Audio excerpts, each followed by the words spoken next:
Nous avons vu la semaine dernière comment, dans la haute Mésopotamie du XVIIIe siècle avant notre ère, preuve écrite et preuve testimoniale, loin de s'opposer, n'étaient en fait que les deux faces d'une même réalité. Et un auditeur attentif m'a demandé, après le cours, ce qui se passait en cas de contradiction entre un acte écrit produit par une partie et les témoignages suscités par l'autre, et j'ai dû dire que je n'avais pas repéré de situation de ce genre dans notre corpus, et c'est pour ça que j'en ai pas parlé. Ce qu'on connaît en revanche, ce sont des exemples où deux affirmations de témoins sont contradictoires, et dans ce cas, mais pas seulement dans ce cas, les parties étaient soumises à un serment. De nos jours, même si les présidents américains jurent toujours sur la Bible, il faut bien avouer que les serments n'ont plus qu'une valeur très relative, car beaucoup de nos contemporains ne croient pas à une justice transcendante. La situation dans la haute Mésopotamie du XVIIIe siècle avant notre ère était bien différente.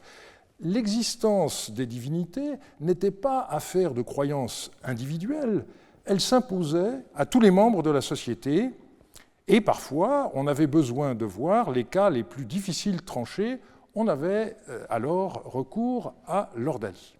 On commence donc par les serments. Les plus courants accompagnaient les contrats mis par écrit.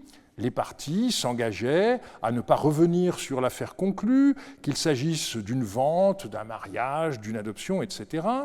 Mais on voit également que le serment occupait une place centrale dans la procédure judiciaire. Francesca Nebbiolo a soutenu, il y a quelques années sous ma direction, une thèse sur ce sujet, dont elle a déjà tiré un article. Je voudrais aujourd'hui reprendre la question en la centrant sur la haute Mésopotamie du XVIIIe siècle et en ajoutant au dossier quelques documents encore inédits. Bien souvent, les serments faisaient suite à une décision judiciaire, comme le montre cette lettre de Ikshud à Pashur. Yashub Dagan, homme de Zinyan Yarapalum, a rencontré Monseigneur à Sagaratum, et Monseigneur lui a rendu le jugement suivant. Le maire et les anciens de la ville qui sont au courant doivent se tenir devant les dieux et prêter serment.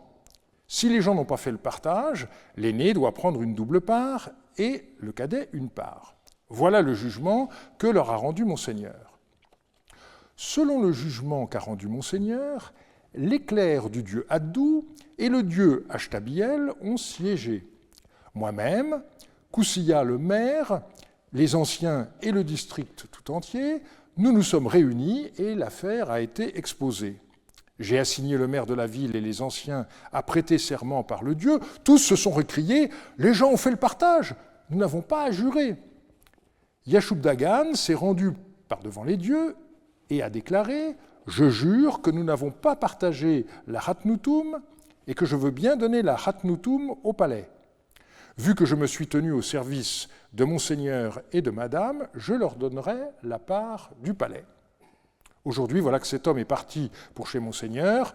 Monseigneur doit lui donner son droit. Alors la compréhension de cette affaire est rendue très délicate par le fait que nous n'avons aucune idée de ce que c'est que la Hatnutum, c'est pourquoi dans la traduction le mot est resté tel quel. Il est clair toutefois que le contexte est celui d'un partage d'héritage, et vous vous rappelez sans doute que j'avais cité le début de cette lettre pour confirmer la coutume dans le royaume de Marie d'attribuer à l'aîné une part double. L'objet du serment que la municipalité devait prêter, c'était l'existence ou non d'un partage, mais le maire et les anciens refusent de s'y soumettre, et c'est donc le plaignant, Yashub El, qui le fit, et il s'engagea à donner au palais cette fameuse Hatnutum. À la suite de cela, il devait aller à Marie pour que le roi règle définitivement son cas. Nous allons maintenant examiner ce qu'on pourrait appeler la mécanique du serment, avant de voir par qui et où on prêtait serment. Il existe une véritable mécanique du serment qui faisait que celui qui jurait mettait en jeu des forces surnaturelles qui pouvaient éventuellement l'anéantir. À Marie, le dieu des serments était Itour-Mère. C'est dans son article sur le Panthéon de Marie de 1985 que Wilfred Lambert a proposé pour la première fois de considérer qu'Itourmer était le dieu de la ville de Marie, tandis que Dagan était à la tête du panthéon de la région. Et Jean-Marie Durand avait débuté l'article qu'il a consacré en 1997 à Itourmer, dieu des serments, en ces termes. Le paradoxe est que si on s'accorde à donner beaucoup d'importance à la figure du dieu Itourmer, on ne peut guère en dire rien de précis. Il entre ainsi dans une longue série de dieux politiques auxquels on attribue une existence plus juridique que concrète, comme le dieu Achour lui-même. Ce sont des divinités autour desquelles semble s'être créée une unité de commande et qui sont le reflet divin de la cité terrestre. Un texte magnifique, qui avait déjà été signalé par Georges Dossin et cité par Jean-Marie Durand, a été publié en 2020 par Michael Guichard. Son auteur est inconnu, mais fort heureusement, le nom de Zimrilim est suffisamment conservé à la ligne 8 pour que la date de composition du texte soit sûre. Cet hymne met avant tout l'accent sur la justice du Dieu. Il y a une sorte de refrain qui revient par 3 fois et que j'ai mis en rouge à l'écran, et je vous demanderai de vous imaginer que vous êtes dans le temple d'Itourmer et je vais lire ce qui est en noir et vous reprendrez le refrain en même temps que moi. Je veux louer Itourmer le fort, qui détruit le méchant dans son pays, qui instaure la justice dans sa capitale. Ceux qui ne craignent pas Itourmer, il a brisé leur pays, il les a privés de fils et de filles. Cessez vos activités, passez la porte d'Itourmer, il protège ceux qui le craignent, ceux qui ne le craignent pas, il s'empare de leur demeure. Vaillant Itourmer, bénis Zimrilim le roi pour toujours.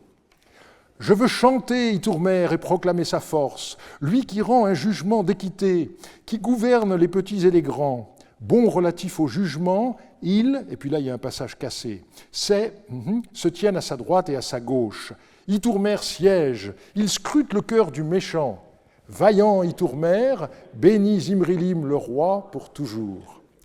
Itourmer aime la justice, il a maudit le méchant, il va par la grande rue contre le méchant.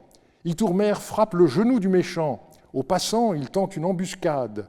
Le méchant est pris de douleur dans sa demeure, telle une femme dans les douleurs de l'accouchement. Qu'ainsi soient traités ceux qui ont prêté serment par Itourmer. Il a égorgé les méchants, il a abreuvé la terre de leur sang. Vaillant Itourmer, bénis Zimrilim le roi pour toujours. Il a mis en cage tel un oiseau celui qui a sa force que les gens qui suivent Zimrilim fassent confiance. Voilà, c'est un très beau texte, comme vous voyez. Mais si vous regardez à l'écran, vous constatez que la tablette est assez mal écrite, les lignes remontent, il ne s'agit pas d'une copie soignée. En revanche, le texte est très élaboré du point de vue littéraire, il est divisé en 3 strophes, suivies d'une conclusion, ces strophes étant matérialisées par des traits et surtout par un refrain où l'on s'adresse à Itourmer à la 2e personne, alors que le reste du texte loue le dieu à la 3e personne. L'auteur du texte intervient à la 1re personne au début des 2 strophes initiales que j'ai mises ici en vert. La première met l'accent sur le contraste entre un Itourmer juste et protecteur de ses dévots et un dieu sans pitié pour les méchants. La 2e strophe semble évoquer une séance dans un tribunal où siège le dieu Itourmer, et il est très dommage que le texte soit mal conservé à cet endroit. La probabilité de découvrir un duplicat est assez faible, pour ne pas dire nulle. Et puis la 3e strophe est tout entière consacrée au châtiment des parjures par Itourmer. De fait, enfreindre son serment était très risqué et les gens en avaient conscience. Un texte encore inédit décrit comment un individu doit se disculper d'une accusation d'adultère. Il s'agit d'une lettre à Yasmaradou dont l'auteur indique ex abrupto « Voilà que je viens d'envoyer le jeune homme, prononce son jugement. Apilcine doit entrer dans le temple du Dieu fort avec ses témoins et prêter serment en ces termes. Si l'épouse d'Ouznanoum m'a fait approcher en l'absence du mari, que je franchisse la limite du Dieu. Si elle a donné au jeune homme de l'argent, ou que mon serviteur, l'ayant pris, l'a apporté à une fille du Dieu ou chez moi, que je déchaîne le Dieu contre moi. Sinon, si elle a séduit le jeune homme, que le Dieu me damne. » Alors l'auteur de la lettre est agaçant pour nous, parce qu'il ne donne pas le nom du jeune homme en cause, pas plus que celui du Dieu fort dans le temple duquel le serment doit être prononcé. On peut penser qu'il s'agit d'Itourmer, qui a aussi l'épithète de fort dans l'hymne que nous venons de proclamer. En tout cas, puisque le jugement doit être rendu par Yasmaradou, il serait logique que le serment soit prêté dans le temple d'Itourmer. Et je rappellerai que, du point de vue archéologique, ce temple n'a pas été retrouvé, ou du moins identifié sur le tel Hariri. En ce qui concerne la procédure, la série d'automalédictions qu'Apelsin doit prononcer est tout à fait remarquable. Jusqu'à présent, ce qui était documenté dans la haute Mésopotamie du XVIIIe siècle concernait en effet uniquement les serments d'alliance, donc le domaine politique, et ici on est dans le droit des personnes. La première notion évoquée est celle de franchir la limite du Dieu. En akkadien, itam et tekum. Et grâce à la nouvelle version d'Archibald, qui est encore en préparation, j'ai pu repérer d'autres exemples de cette expression dans les archives de Marie. D'abord dans un texte qui décrit ce qui se passe à Babylone, à un moment où des messagers élamites sont furieux parce qu'ils ne sont pas admis en audience. Eh bien, le ministre et le secrétaire de Hammurabi leur expliquent, je cite, « Pourquoi ne cessez-vous de crier à la porte du palais et déchirez-vous vos vêtements ?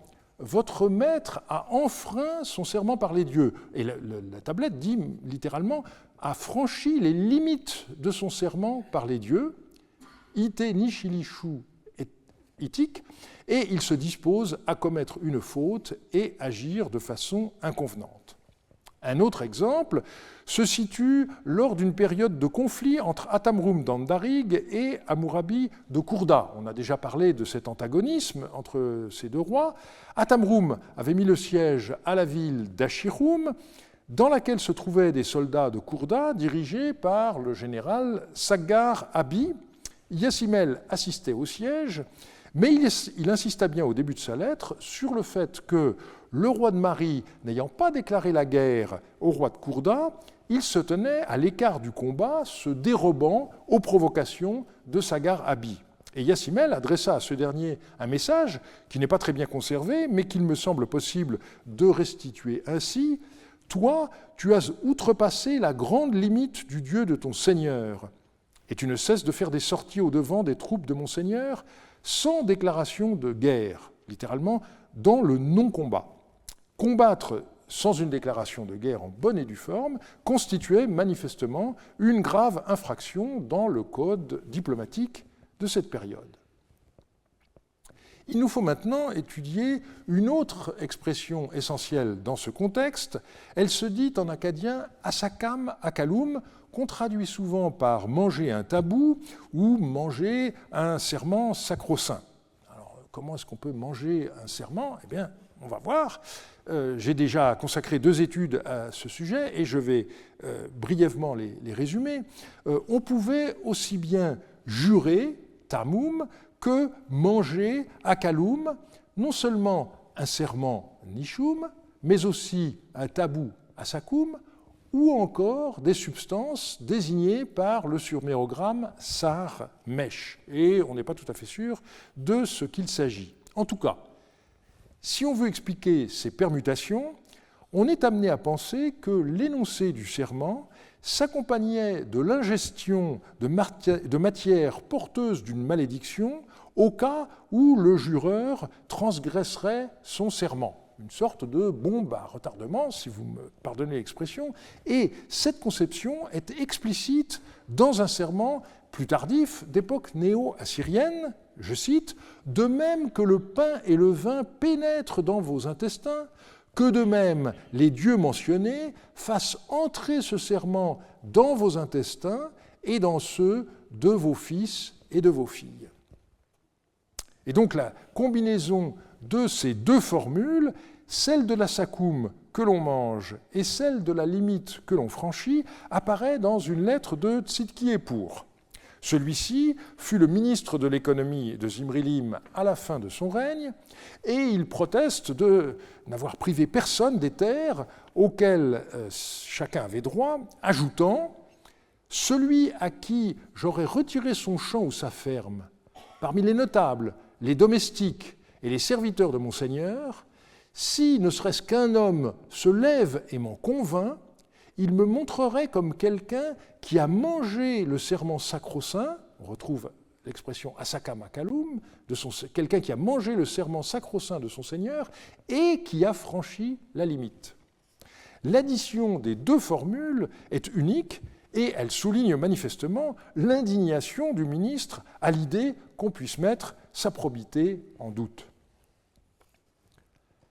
Les serments s'accompagnaient parfois d'autres gestes symboliques. Un texte inédit que j'ai déjà cité parle d'une affaire où l'épouse d'un homme doit témoigner, et la lettre indique « l'épouse de l'individu devra déposer sous serment, puis Manum Balumsha se toucher la gorge, jurer devant le Dieu, et alors seulement prendre son argent ». Et le passage est très important parce que jusqu'à présent, le texte consistant à se toucher la gorge n'apparaissait que dans le contexte de la conclusion des alliances. Et c'est un geste qui montrait qu'on mettait en jeu sa propre vie. Eh bien, cette lettre montre qu'un tel geste n'était nullement une pratique limitée au roi. Un simple particulier pouvait aussi l'accomplir dans le cadre d'une affaire privée. Nous allons maintenant regarder par qui et où les serments étaient prêtés.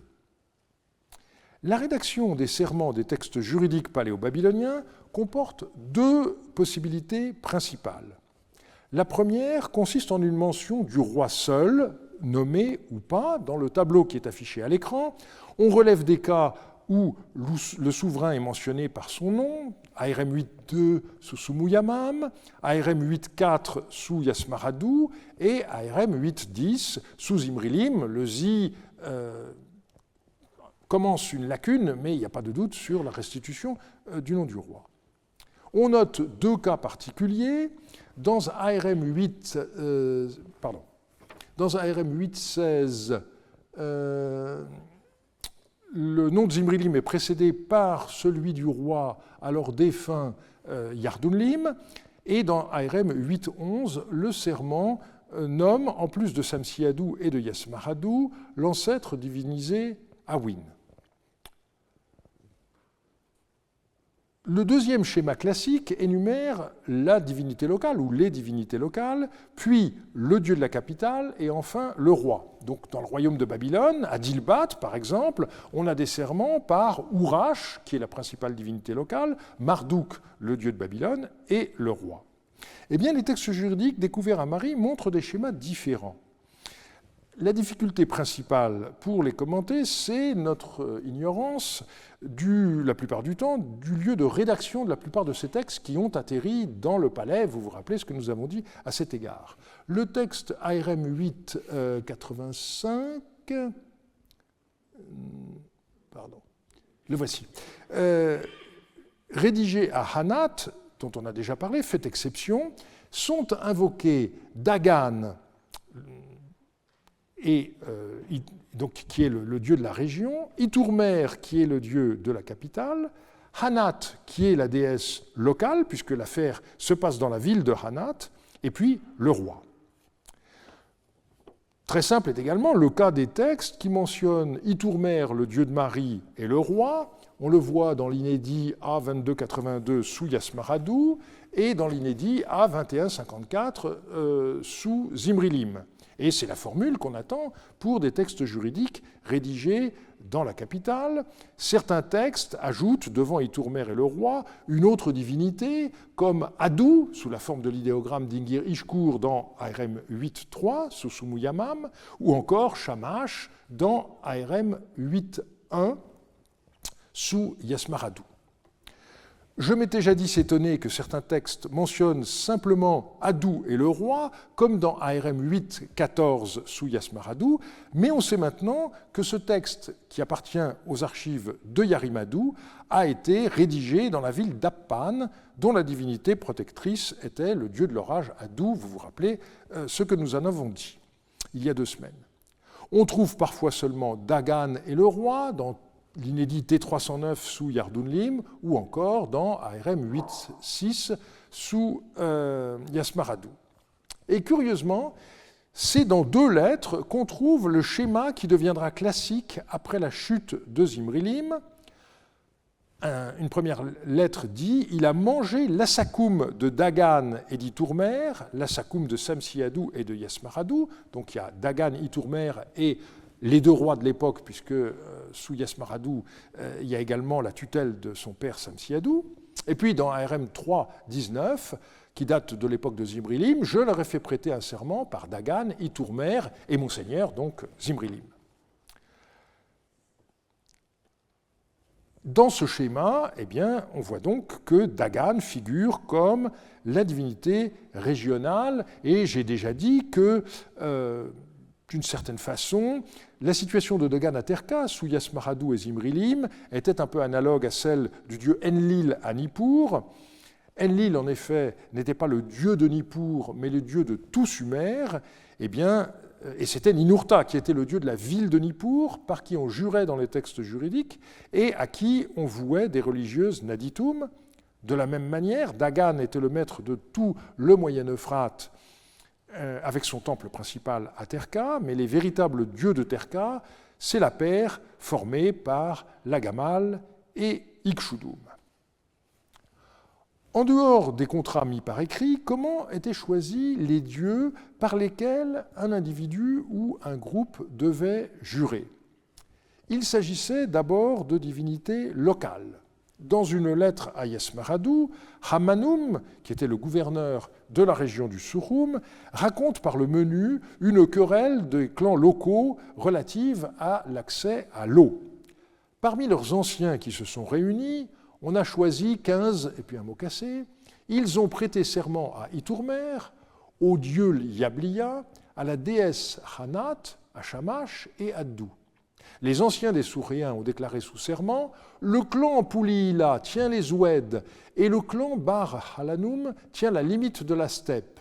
Il y a entre eux un Narum, et on ne sait pas ici si c'est un Narum, une stèle, ou un Narum, un fleuve. Le passage est ambigu.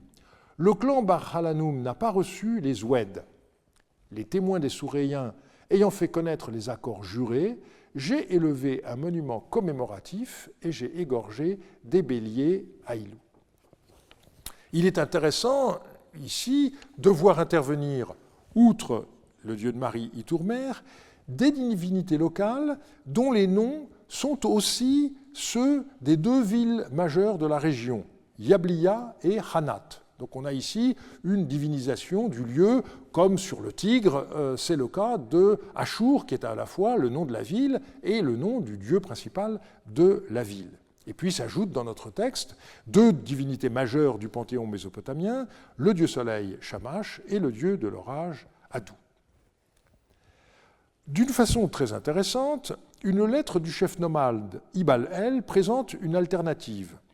Si on ne peut pas prêter serment devant Itourmer, ce qui impliquerait de venir à Marie, eh bien les Bédouins pourraient simplement jurer par les dieux de la steppe. Je cite le texte. « Relativement à l'affaire des enfants de Karadoum, à propos de laquelle Monseigneur m'avait écrit en ces termes, « Envoie-moi donc les 2 personnes qui appartiennent à son adversaire, afin qu'ils jurent le serment du Dieu par devant Itourmer. » Voilà ce que Monseigneur m'a écrit. Auparavant, Monseigneur m'avait dit ceci. Pourquoi donc, lorsqu'il y a un procès où il faut recourir à un serment parmi les Bédouins, le serment par le Dieu n'est-il pas juré par les dieux qui sont dans la steppe? Or, pour l'heure, les froids viennent d'arriver et les garçons et fillettes sont dans la ville de Der. Maintenant, faut-il amener le garçon ou bien, ici même, doit-il prêter serment par les dieux de la steppe? Ou sinon encore, pourra-t-il prêter le serment du dieu par les dieux de Monseigneur lorsque Monseigneur viendra dans le haut pays. Donc on voit qu'il y a 3 possibilités évoquées par Ibal El, un serment par Itourmer à Marie, un serment par les dieux de la steppe, et là j'imagine que comme moi vous êtes frustrés parce qu'ils ne sont pas nommés, on aurait bien aimé savoir de quel dieu il s'agissait, et puis finalement un serment par les dieux de Zimrilim, et là encore, manifestement, il ne s'agit pas d'Itourmer, qui est le dieu de la ville de Marie, mais alors, de qui s'agit-il? Sans doute d'Eritum, mais le terme est au pluriel, et donc vous voyez à quel point ce texte est à la fois très riche et en même temps, malheureusement pour nous, incomplet. Lorsqu'une affaire avait des ramifications internationales, le choix des dieux pouvait être laissé aux jureurs. Une lettre de Tzidkoum Lanassi, écrivant depuis Carchemish au roi de Marie Zimrilim, rapporte une affaire de marchand assez embrouillée qui se déroule entre Carchemish, donc sur le haut Moyen-Euphrate, et Katna, en Syrie occidentale. Concernant le marchand Nabyssine, à propos duquel Monseigneur m'a écrit, pour l'heure, Ishtaran Natsir est parfaitement informé de toutes ces affaires. Nabyssine avait dit ceci: « Je n'irai sûrement pas à Marie. En aucune façon je ne veux y aller. Je dois aller faire prêter à Katna un serment par les dieux au sieur Tutsatan, le neveu d'Idin Koubi. Il devra prêter serment de la sorte: « Je jure qu'Idin Koubi n'a pas de dette d'argent envers Idin Dagan, le père de Nabyssine, que je ne sais rien et que je n'ai rien entendu à ce sujet. Voilà ce qu'il devra jurer pour que je puisse briser ma tablette et partir. » La lettre reprend après cette citation. En fonction de la teneur de ces propos, nous avons envoyé une tablette à Yassiel et au Karoum de Katna, et à Katna, Nabyssine a saisi Tutsatan en disant « Jure-moi le serment par les dieux ». Ce à quoi Tutsatan a répondu « Fais-moi prêter serment par les dieux de ton choix ». Mais lorsque Nabyssine a entrepris de le faire jurer, l'autre n'a pas voulu. Nabyssine s'est alors dressé et s'est mis à crier « Dehors, dehors !» Puis il est parti, mais il n'est pas encore revenu à Carchemish pour l'essentiel de son affaire. Donc cette notion de choix des dieux par lesquels jurer est très intéressante, et on aimerait bien savoir ce que proposa Nabyssine à Tutsatan qui fit que celui-ci se récusa. À Marie, les serments étaient en principe prêtés dans le temple d'Itourmer, siège ordinaire des procès, comme le montre cette lettre inédite. Comme je l'avais dit à Monseigneur dans le camp, pourquoi Monseigneur n'a-t-il pas écrit en vue d'un procès équitable à Bannoum, de sorte qu'il me procure une sentence dans le temple d'Itourwer? En effet, mon père m'a laissé les biens en totalité. Vous notez au passage cette graphie rare, Itourwer, à la place de Itourmer, qui met fin à une vieille discussion. Parfois, c'est la saison qui rendait problématique le déplacement des gens qui devaient prêter serment. Un gouverneur de Katunan écrit au roi de Marie « Il faut qu'après avoir délibéré, Monseigneur leur réponde ceci. Puisque l'affaire est embrouillée, allez faire jurer vos interprètes à Katunan ou à Kourda. Mais peut-être diront-ils qu'on nous les amène ici. C'est ici, devant Itourmer, qu'ils doivent jurer. » Alors que Monseigneur leur réponde, c'est l'époque de la moisson. On ne doit pas laisser à l'abandon sa moisson ni la moisson du palais. C'est moi qui vais monter. Faites donc jurer vos témoins sur les emblèmes divins qui m'accompagneront. Voilà ce que Monseigneur doit leur répondre. Et on voit donc ici, une fois de plus, l'intérêt des emblèmes divins. C'était un moyen commode de rendre les dieux présents là où on avait besoin de leur sanction, sans que les individus aient besoin de se rendre dans leur temple. Et si je reprends le texte que nous avons déjà vu tout à l'heure, il y est dit « Selon le jugement qu'a rendu Monseigneur, l'éclair d'Addou et le serment du dieu, l'éclair d'Addou et le dieu Ashtabiel ont siégé. » Et parfois, ces armes divines se déplaçaient sur le lieu du litige. Martin Stoll a réuni de nombreux exemples, et l'un d'eux concerne le royaume d'Andarig, au sud du Djebel Sinjar. L'auteur de la lettre écrit « Atamroum leur a répondu ainsi », et là il s'agit d'une affaire privée, « Ce champ-là, je l'ai ensemencé de grains. Je veux en faire la moisson et avoir le temps d'en faire sécher la paille. Après la moisson, que le foudre du dieu Addou et l'arme du dieu Shamash siègent dans ce champ et qu'elle confirme le propriétaire dans son champ. Si ce champ est tien, toi, prends-le. Mais s'il est mien, c'est moi qui le prendrai. Nous n'avons pas de représentation, sauf erreur de ma part, du foudre d'Addou ou du disque solaire à Marie, et donc j'ai choisi un bas-relief assyrien bien postérieur, mais la forme des symboles était déjà la même à cette époque. Nous avons vu qu'avec le serment, le jureur mettait sa vie en jeu, et les automalédictions nous l'ont montré explicitement. Celui qui jurait acceptait que s'il ne disait pas la vérité concernant un fait passé, ou si à l'avenir il ne respectait pas ce à quoi il s'était engagé par serment, il soit soumis à une punition divine. Le prolongement de cette conception du rapport entre la justice et le monde des dieux se trouve dans l'ordalie. Dans ce cas, c'est en effet en quelque sorte en direct que la punition divine était infligée au parjure. Mais, comme nous allons le voir, cette punition ne frappait pas forcément l'intéressé, car celui-ci ou celle-ci pouvait déléguer un autre individu ou un groupe d'individus pour se soumettre à l'épreuve ordalique. L'ordalie était une pratique juridique courante dans tout le Proche-Orient ancien. Elle est mentionnée dans certains codes de loi, dès l'époque d'Ourtrois, dans les documents d'archives depuis l'époque présargonique. L'intérêt principal des textes de Marie, c'est de nous fournir de nombreux détails sur la manière dont elle était pratiquée, ce qui n'empêche pas que l'interprétation de ces textes ait donné lieu parfois à de profondes divergences. Avant de rentrer dans le vif du sujet, 2 mots d'historiographie.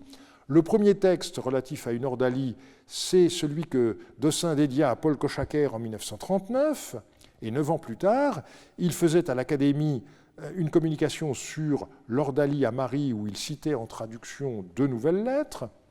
En 1977, Tivka Freimer-Kansky écrivait une thèse sur le sujet qui englobait toutes les sources mésopotamiennes de toutes époques, connues à cette date. Les 2 lettres que Dossin avait fait connaître en 1958 ont été éditées par Jean Bottero en 1981, et en 1988, Jean-Marie Durand reprenait le dossier dans la 5e partie de ARM 26.1 avec pas moins de 9 textes supplémentaires. En 1992, j'ai ajouté un texte de plus, et l'année d'après, Guillaume Cardassia reprenait la question dans un article de la revue historique de droit français et étranger. En 1996, Wolfgang Heimpel présentait une hypothèse originale, mais qui n'a pas convaincu. Une synthèse des données de Marie a été donnée par Antoine Jacquet en 2008, et 2 textes supplémentaires d'époque Shakanaku, donc juste avant et au début du règne de Yardounlim, en fait, ont été publiés par Antoine Cavigno en 2019. Alors, il faut d'abord situer les ordalies. La documentation de Marie relative à l'ordalie fait toujours référence à la ville de Hit ou Ida, sur le Moyen-Euphrate inférieur, à l'extrémité méridionale de la province du Souchoum. Cette ville a gardé son nom depuis l'Antiquité, puisque aujourd'hui encore, en Irak, on parle de Hit, et elle est célèbre pour ses sources de bitume.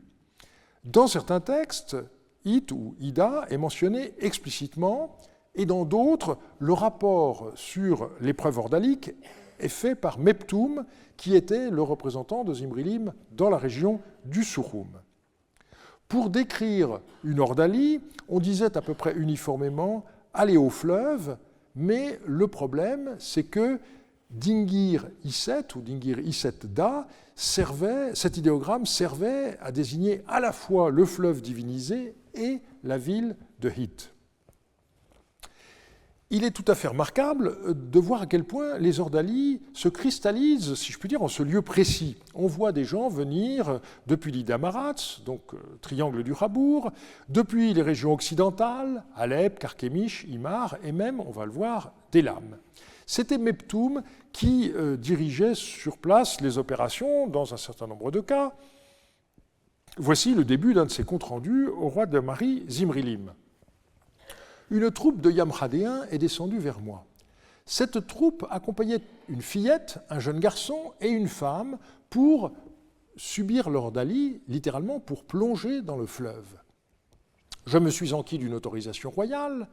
Comme il n'était point porteur d'une tablette de Monseigneur, j'ai arrêté cette troupe et je l'ai interrogé. Vient ensuite une description de l'ordalie que nous allons voir tout à l'heure, et puis la lettre s'achève ainsi. Une autre fois, quand un groupe de plongeurs m'arrivera, il ne faut pas qu'ils viennent sans tablette de Monseigneur. On voit donc que n'importe qui ne pouvait pas arriver à Hit pour une ordalie, il fallait une autorisation en bonne et due forme du roi de Mari. On venait de plus loin encore, comme le montre la fin d'une lettre d'Ishridagan à Zimrilim. Autre chose, l'empereur d'Élam a envoyé 2 Élamites pour plonger dans le fleuve. L'empereur d'Élam a tenu ses propos aux gens qui formaient notre escorte. Faites plonger dans le fleuve ces 2 hommes, puis allez à Mari et ramenez-les. J'ai écrit à Monseigneur que Monseigneur soit informé. Le problème de cette centralisation des ordalies à Hit pose problème. En effet, quand vous êtes à Carchemish ou à Imar, vous êtes directement sur l'Euphrate. Et donc, on voit que ça n'est pas le fleuve en tant que tel qui était intéressant, mais l'endroit même de Hit, et on essaiera tout à l'heure de comprendre pourquoi. Antoine Jacquet a proposé une typologie des cas où l'on avait recours à l'ordalie que je reprends ici. Certaines ordalies portaient sur des sujets de nature économique. C'est le cas dans cette lettre que je n'ai pas à l'écran, et donc que je vous lis sans support. Autre chose, 80 Imariotes, notables du pays, arrivent à cause de l'argent de la déesse, reine du pays, Baltamatim. Ils vont à, et puis c'est cassé, pour plonger dans le fleuve. Au port d'Imar, on m'a dit « porte-toi garant pour eux ». Et il y a la réponse qui est un peu cassée, qui se termine par « je ne me porterai pas garant pour eux ». Et le texte se poursuit, assurément, moi-même, le 3e jour après ma présente tablette, j'arriverai chez Monseigneur, et ces hommes viennent de continuer leur route pour aller chez Monseigneur. On sait que Belet Matim était une des divinités principales d'Emar, mais on ne sait pas exactement qu'est-ce que c'est que cette histoire d'argent. On voit simplement donc qu'il s'agit d'un problème économique. Souvent, il s'agit de conflits entre rois qui portent sur la possession d'une ville. C'est ce que montre une lettre de Yamratzel, un vassal de Zimrilim, dans le triangle du Habour. Alors, il y a une première lettre que voici, pardon.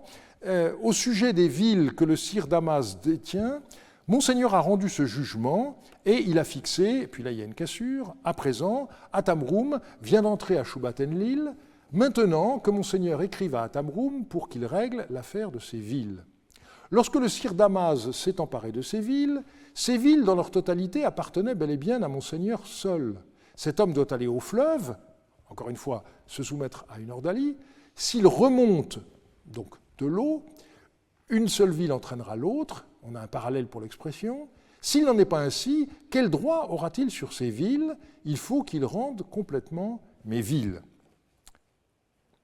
Et Yumratzel écrivit une 2e lettre à Zimrilim qui l'informe que sa médiation avait échoué. À propos du jugement que Monseigneur a rendu, ils n'ont pas accepté le jugement de Monseigneur, s'exprimant en ces termes « Jamais nous n'irons au fleuve et ne céderons les villes. Mais toi, tu peux t'emparer des villes par les armes. » Autrement dit, pas de règlement judiciaire, c'est par les armes que l'affaire sera réglée. Il y a aussi des cas où, sans flagrant délit, la preuve est difficile à apporter. C'est notamment le cas lorsqu'il y a des accusations de sorcellerie ou d'adultère. On en a déjà parlé à propos des témoignages. Et je reprends ici le cas des Yamhadéens qui sont venus par une ordalie. La lettre de Meptoum indiquait « Voici ce qu'on a fait dire à la femme. Je jure que ma fille, Maratishtar, n'a pas fait d'ensorcellement contre Ramiépour, fils de Dadiya. Cette femme, ni à la porte ni ailleurs, n'a donné de bois ensorcelé, ni ne l'a fait manger à Hamiépur, fils de Dadiya, sous forme de pain, de nourriture, de bière ou de quoi que ce soit. Comme on lui avait fait tenir ses propos, elle est tombée à l'intérieur du dieu et elle est morte. Elle n'a pas été sauvée. Le jeune homme se trouve libéré de l'ensorcellement. C'est donc la mère qui est soumise à une ordalie à propos d'une accusation de sorcellerie qui pèse sur sa fille, et s'il est bien un domaine où la preuve est difficile à apporter, c'est bien le cas de la sorcellerie, et on comprend qu'on ait recouru à l'ordalie. La même chose vaut pour l'adultère, on le verra un petit peu plus tard. Troisième type d'accusation, cette fois de nature politique. C'est ainsi que le roi de Carchemish souhaita que 2 hommes accusés de trahison soient conduits à Hit pour être soumis à une ordalie. Dit à Zimrilim, ainsi parle Yatarami, ton fils. Or donc, ces 2 hommes que j'ai envoyés avec Napsuna-Adou, on les a mentionnés en ces termes à propos de cette affaire de la vie d'Iride dont on a entendu parler. Ils se sont entretenus avec Mébissa, le serviteur de Bunuma-Adou. Ils étaient au courant de l'affaire. Or voici que je viens de les faire conduire à Hit, et on garde ici en prison leur accusateur. Ces hommes, qu'un de tes serviteurs de confiance les conduise à Hit avec Napsuna-Adou. Si ces hommes sont saufs, je ferai brûler par le feu leur accusateur. Si ces hommes meurent, ici je donnerai leur maison et leurs gens à leur accusateur. Il faut que mon père me rapporte leur affaire. À cette époque-là, il y avait un grave conflit qui opposait Bunuma-Adou, un des rois du Zalmakoum, au roi de Carchemish, qui était l'allié du roi de Mari, et un des enjeux de ce conflit, c'était la ville d'Iride. Et donc, si des sujets du roi de Carchemish se sont entretenus avec un serviteur de Bunuma-Adou, il s'agit d'un cas de trahison. Et le texte est intéressant parce qu'il applique le même principe que celui qu'on trouve dans le code de Hammurabi, c'est-à-dire que l'accusateur peut soit subir le sort de celui qui l'a accusé si l'accusé est reconnu innocent, et en revanche, les choses s'inversent dans le cas contraire, d'où l'importance de connaître le résultat de l'ordalie. Dans certains cas, la question se posait de savoir si on ne pouvait pas exécuter directement un coupable ou s'il fallait passer par l'épreuve ordalique. C'est ce que montre une lettre sans adresse, écrite depuis Babylone, qui montre une divergence de vues entre l'auteur de la lettre et le secrétaire de Hammurabi de Babylone, Sin-Bel-Aplim. Sin-Bel-Aplim dit « Le roi, pourquoi se fâchera-t-il avec moi et contracterai-je une faute aux yeux de mon Seigneur ?» Voilà ce qu'a dit Sin-Bel-Aplim, et je lui ai répondu « L'affaire dont ils ont parlé est grave et n'est pas de celle qui se règle par un procès, sa vie est en jeu, la vie donc de celui qui est accusé. Il n'a pas été d'accord avec moi, il a pris ce jeune homme et l'a fait entrer dans l'ergastule, et le lendemain, Sin-Bel-Aplim m'a dit « Il faut que les Bédouins qui ont saisi le jeune homme viennent et qu'ils plongent dans le fleuve. » Donc ce sera à eux de faire la preuve de leurs propos. S'ils sont sains et saufs, que l'on frappe avec un clou dans la bouche de ce jeune homme. On a déjà vu ce type de mise à mort. Sinon, il faudra que ce jeune homme vienne et plonge dans le fleuve, afin que le fleuve s'empare de lui en fonction de ce qu'il aura dit. Voilà ce qu'a dit Sin-Bel-Aplim, et je lui ai répondu « Ces gens qui ont saisi ce jeune homme n'ont pas à plonger. » Et maintenant, à la porte du palais, puis là, il y a des cassures, avec la troupe de Yakunru, cela ne leur coûtera pas un seul pain, ils plongeront dans le fleuve. Les recommandations de Monseigneur sont très strictes à propos du fleuve. Ces gens doivent venir et par devant, encore une cassure, il leur faut verser de la poussière sur sa tête, un geste symbolique que nous avons déjà rencontré. Voilà ce que je leur ai dit, mais il n'a pas été d'accord avec moi. Ce jeune homme se trouve à l'intérieur de l'ergastule et malheureusement, la suite est cassée. J'ai cherché désespérément le fragment manquant, mais je n'avais pas réussi. Alors on ignore le motif d'inculpation du jeune homme anonyme de cette affaire, mais l'auteur de la lettre estime manifestement qu'il mérite la peine de mort sans autre forme de procès, alors que son interlocuteur babylonien n'est pas d'accord. Il estime que c'est aux accusateurs de se soumettre à l'ordalie et éventuellement on fera une ordalie contradictoire, c'est-à-dire qu'au cas où il serait blanchi, alors le jeune homme devrait s'y soumettre à son tour. Donc, on arrive ici à la question du déroulement de l'ordalie. En paléo-babylonien, en général, on disait « aller au fleuve », et dans certains textes de Marie, c'est le cas, mais d'autres disent spécifiquement qu'il s'agit de plonger dans le fleuve avec le verbe « shaloum ». Nous avons déjà vu que dans les litiges les plus courants, l'autorité qui prescrit la procédure, ce qui correspond à l'expression dinam dinum ou dinam shuruzum, soumet l'une ou l'autre des parties à un serment. Or, on voit des cas où il ne s'agit pas d'un serment, l'ordre est d'aller au fleuve, autrement dit, donc, se soumettre à une ordalie. Un cas de ce genre concerne un conflit territorial entre Ili-Ishtar, le roi de Shuna, et Iliadou, le roi de Kidour, qui se disputaient la ville de Shunrum. Shubram, qui était alors roi de Sousa dans le pays d'Apoum, écrit à Zimrilim pour se plaindre que la procédure qu'il avait ordonnée n'avait pas été suivie. Le roi de Mari avait en effet chargé son principal allié dans la région, Hayasumu, de régler l'affaire.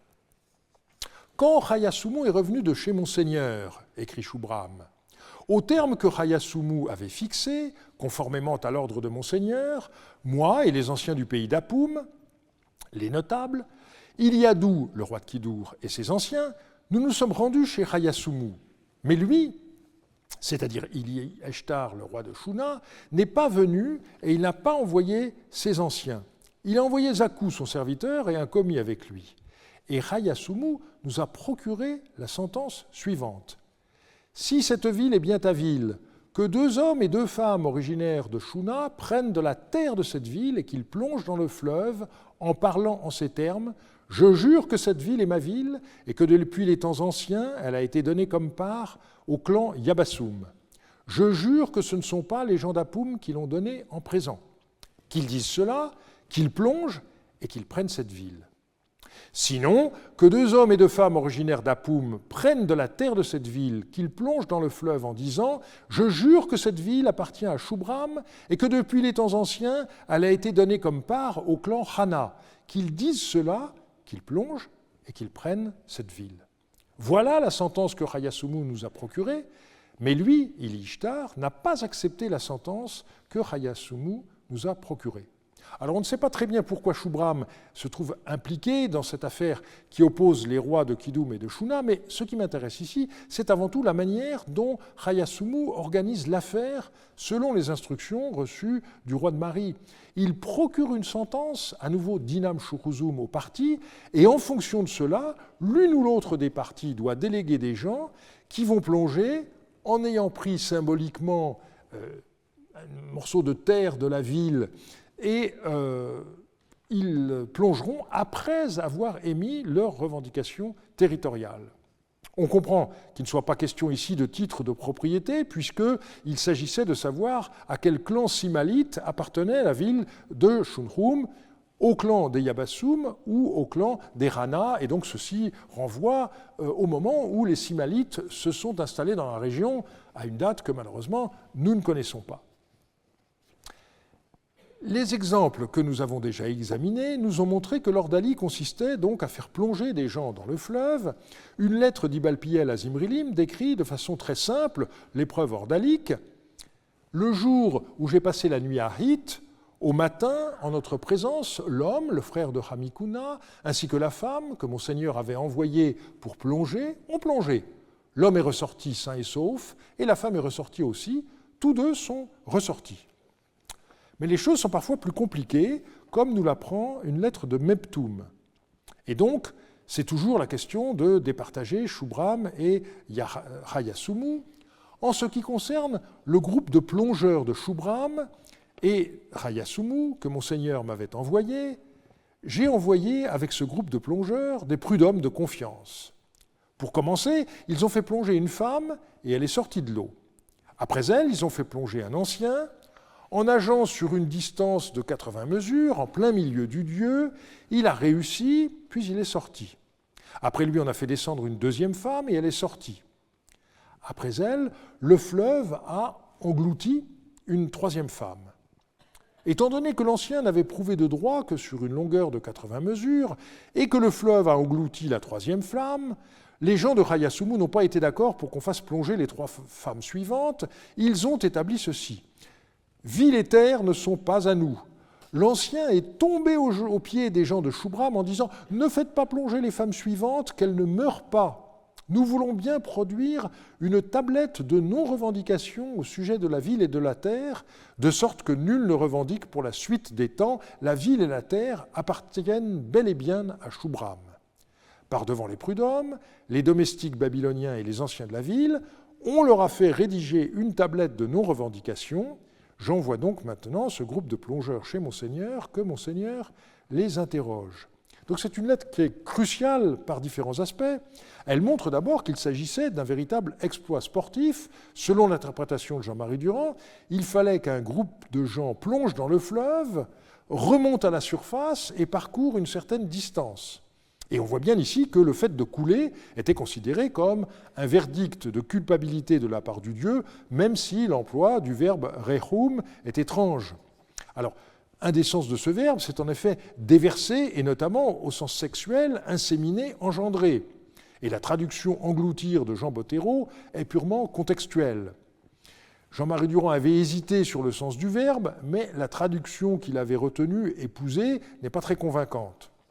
Mais quoi qu'il en soit de ce problème d'étymologie, le sens est clair. Si quelqu'un coule, c'est que le dieu fleuve rejette la thèse qu'il défend.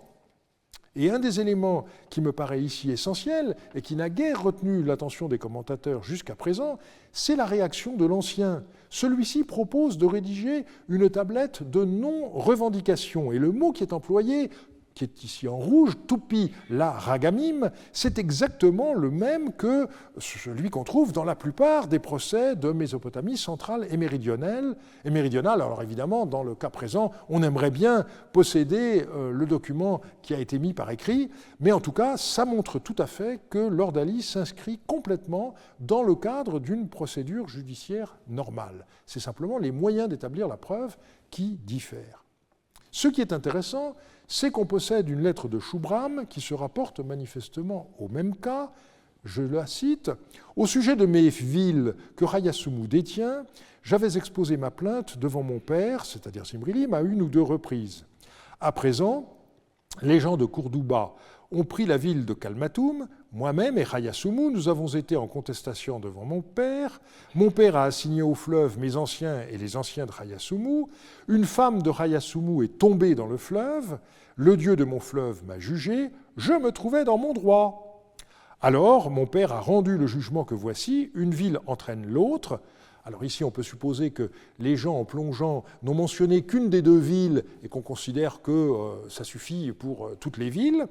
Et à présent que mon père m'envoie une décision complète. Et donc, dans cette lettre, on ne décrit pas le détail de la procédure, mais on voit que ça correspond au premier texte que nous avons lu juste avant.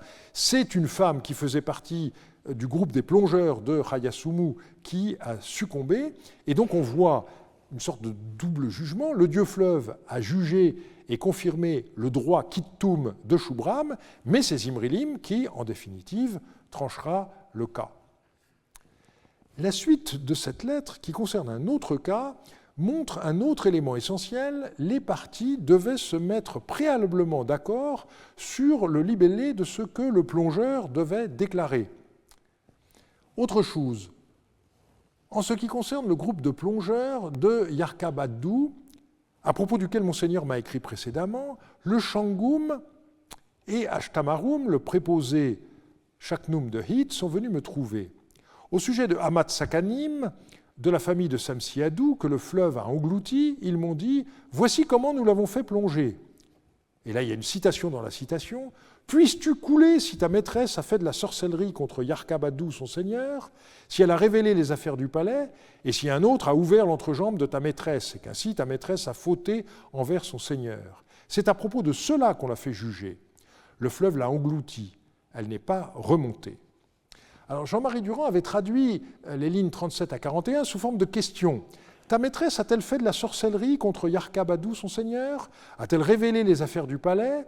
Un autre a-t-il ouvert l'entrejambe de ta maîtresse? Ta maîtresse a-t-elle fauté envers son seigneur? Il était ici influencé par les textes divinatoires qu'il publiait dans le même recueil. Mais en réalité, la formulation sous la forme d'une conditionnelle en shumma suivie par un subjonctif correspond exactement à la syntaxe des serments. Il s'agit donc d'une forme de malédiction implicite, et c'est pour ça que j'ai rajouté entre parenthèses « puisses-tu couler ». On relève en outre que l'ordalie impliquait un shangoum, qui donc était sans doute le prêtre administrateur du temple du dieu fleuve. C'est le seul texte relatif à l'ordalie qui en fasse mention, et on voit aussi l'intervention d'un shaknoum de la ville de Hit. Une autre lettre indique que cet Ashtamarum occupait une forteresse dans cette ville, c'était donc sans doute le chef de la garnison locale. La procédure, vous le voyez, était donc très encadrée, et suivant une suggestion de Nele-Ziegler, on pourrait interpréter ce texte en considérant que la personne qui allait plonger prononçait un serment dans le temple du dieu fleuve, et en l'occurrence, il faut rétablir la citation à la première personne.